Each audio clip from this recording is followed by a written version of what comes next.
Assalamualaikum warahmatullahi wabarakatuh. Shalom, Om Swastiastu, Namo Buddhaya, salam kebajikan. Yang terhormat, Pak Tito selaku dosen pengampu dari mata kuliah manajemen strategi dan juga teman-teman dari penguatan administrasi kebijakan kesehatan tahun 2025.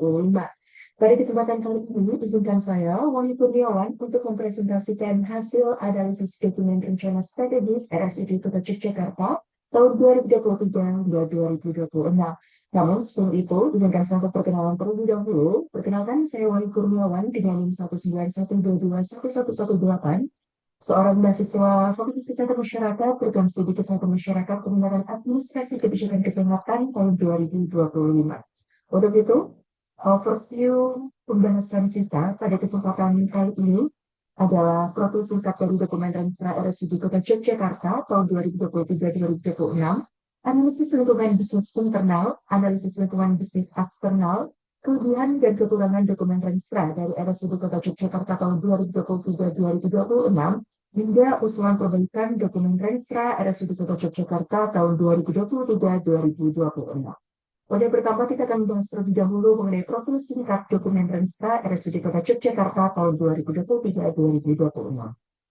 Pada yang pertama, kita akan mengetahui terlebih dahulu mengenai visi dari RSUD Kota Yogyakarta ini. Di mana RSUD Kota Yogyakarta ini memiliki visi untuk terwujudnya rumah sakit pilihan masyarakat serta wahana pendidikan yang berkompeten. Dan untuk mewujudkan visi tersebut, terdapat sejumlah misi yang harus dilakukan, meliputi mewujudkan pelayanan rumah sakit paripurna, berbasis keselamatan pasien, menerapkan sistem manajemen berbasis teknologi informasi yang efektif, transparan, dan akuntabel, meningkatkan kompetensi sumber daya manusia, sarana prasarana, dan alat kesehatan berbasis standar, serta mewujudkan rumah sakit sebagai wahana pendidikan, penelitian, pelatihan, dan pengembangan. Adapun moto dari RSUD Kota Yogyakarta ini adalah melayani dengan hati, profesional, dan personil.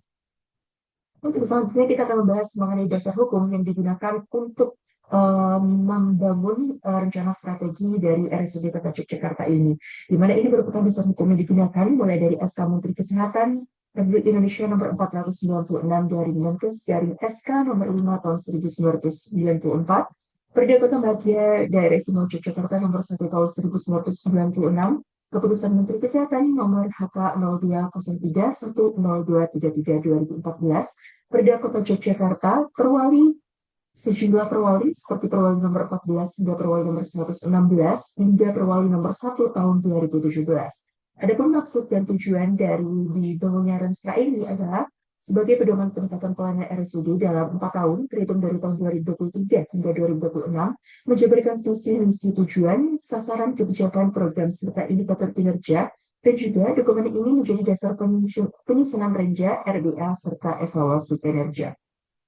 Selanjutnya, kita akan membahas mengenai analisis lingkungan bisnis internal yang terdiri dari strength dan juga weakness. Berikut merupakan kekuatan yang dimiliki oleh RSUD Kota Yogyakarta, dimulai dari visi, misi, nilai, dan mutu yang jelas, seperti yang sudah saya paparkan di bagian sebelumnya. Kemudian juga memiliki status good yang memiliki fleksibilitas dalam pengelolaan keuangan dan layanan, di mana akreditasi KARS paripurna juga di tahun 2022 hingga 2026,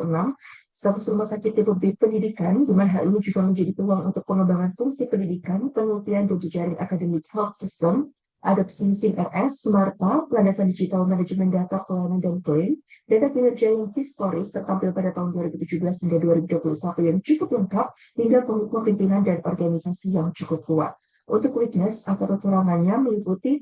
kinerja tinggi pada klaim JKN, ketersediaan sarana ataupun prasarana dan alat kesehatan yang belum sesuai dengan standar rumah sakit kelas B, indikator operasional terbatas, di mana hal ini belum ada KPI klinis penting seperti BOR, AWS Case Mix Index, rasio SDM per tempat tidur, hingga waktu tunggu di IGD. Delegasi kewenangan belum jelas, seperti integrasi SIM-RS yang belum optimal, keterbatasan SDM spesialis dan kompetensi, hingga master plan fisik belum terrealisasi penuh.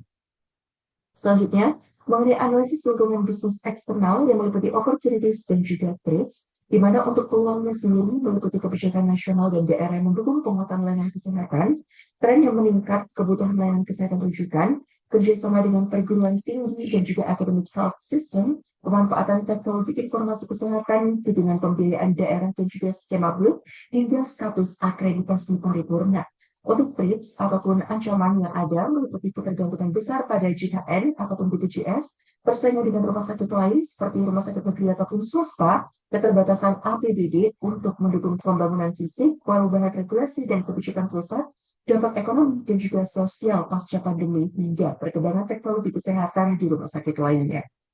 Selanjutnya, mengenai kelebihan dan juga kekurangan dari dokumen Renstra RSUD Jakarta tahun 2023-2026 ini, di mana kita memiliki kelebihan dan kekurangan yang telah kita klasifikasikan, di mana untuk kelebihannya sendiri ini meliputi visi, misi, dan juga nilai yang terdefinisi dengan jelas, kemudian landasan hukum yang lengkap dan kuat, analisis kinerja yang cukup lengkap dari tahun 2017 hingga 2021 yang tersedia, kemudian juga status akreditasi KARS paripurna, analisis internal eksternal SWOT, kemudian juga ada analisis internal eksternal yang meliputi USB juga, adanya master plan pengembangan dan juga proyeksi pendapatannya. Kemudian berkenaan dengan kekurangan yang ada dalam dokumen Renstra ini, yang pertama yaitu analisis keuangan yang masih kurang mendalam. Kemudian juga masih belum ada indikator kinerja utama ataupun KPI, dan juga gap sarana serta prasarana tidak dipetakan dengan detail terkait dengan biaya dan juga timeline-nya. Kemudian ada ketergantungan pada JKN dan juga BPJS yang tidak diikuti dengan strategi mitigasi, sehingga hal ini menyebabkan beberapa kasus permasalahan pada bagian keuangan. Kemudian adanya delegasi kewenangan BUT yang masih belum dirincikan, integrasi sistem informasi yang belum tuntas, hingga aspek sumber daya manusia yang juga masih belum lengkap. Kemudian di sini kita juga saya telah mengusulkan perbaikan berdasarkan dengan analisis yang telah saya lakukan, di mana yang pertama berkenaan dengan kelemahan analisis keuangan, di mana di sini standar yang saya gunakan adalah Permendagri 79 tahun 2018, di mana BUP ini mewajibkan RBA dengan proyeksi keuangan yang realistis berbasis asumsi dan juga risiko. Hal ini dapat dilakukan dengan menambahkan lampiran financial projection yang menjelaskan asumsi, lalu kemudian membuat skenario konservatif, baseline, dan juga optimis, serta menganalisis sensitivitas untuk resiko klaim dari BPJS itu sendiri. Kemudian, permasalahan selanjutnya, keterbatasan indikator kinerja dengan menggunakan standar acuan Permendagri nomor 86 tahun 2017, di mana Renstra ini harus memiliki indikator kinerja utama atau AKU yang memiliki prinsip SMART. Untuk usulan perbaikannya yaitu ada menambahkan tabel IKU yang mencakup indikator klinis dan juga manajemen seperti BOR, ALOS, CMI, waktu tunggu IGD, persentase pembayaran penuh hingga kepuasan pasien. Kemudian untuk usulan selanjutnya berkenaan dengan gap sarana prasarana dan juga belum terpenuhnya biaya dan juga timeline-nya, di mana standar acuan yang saya gunakan adalah Permenkes nomor 3 tahun 2020 tentang standar rumah sakit kelas ataupun tipe B, di mana usul perbaikannya meliputi lampiran facility gap analysis, daftar kebutuhan minimal kelas B, mohon maaf, daftar kebutuhan minimal rumah sakit kelas B kondisi saat ini, kemudian juga meliputi gap, estimasi biaya, dan juga prioritas tahunannya. Kemudian untuk strategi ketergantungan JKN tanpa strategi mitigasi ini digunakan standar acuan berdasarkan dengan Permendagri nomor 79 tahun 2018, di mana usulan perbaikannya ini meliputi tambahan strategi diversifikasi layanan seperti MCU, klinik eksekutif, kerjasama swasta, dan juga telemedicine. Selanjutnya yaitu berkenaan dengan delegasi kewenangan grup yang belum jelas, di mana standar acuannya yaitu meliputi Permendagri nomor 79 tahun 2018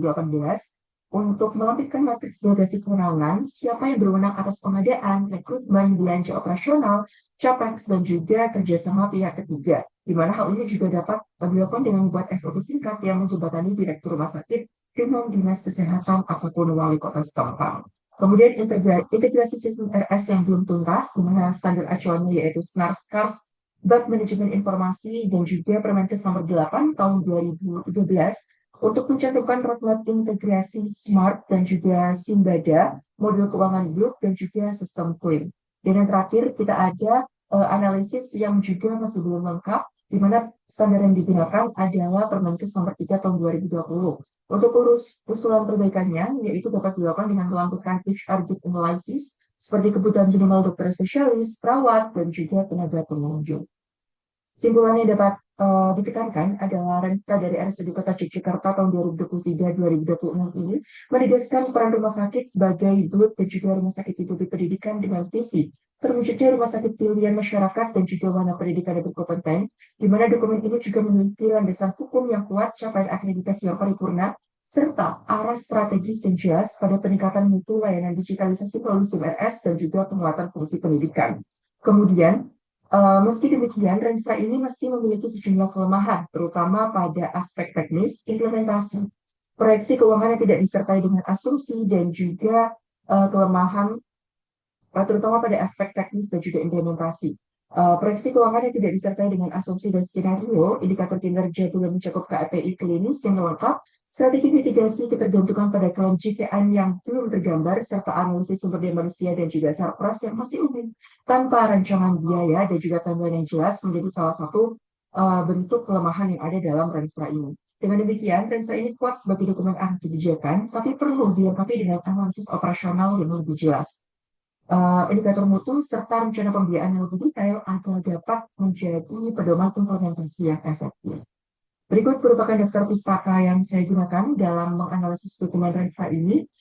Sekian dari saya, terima kasih atas perhatiannya. Wassalamualaikum warahmatullahi wabarakatuh.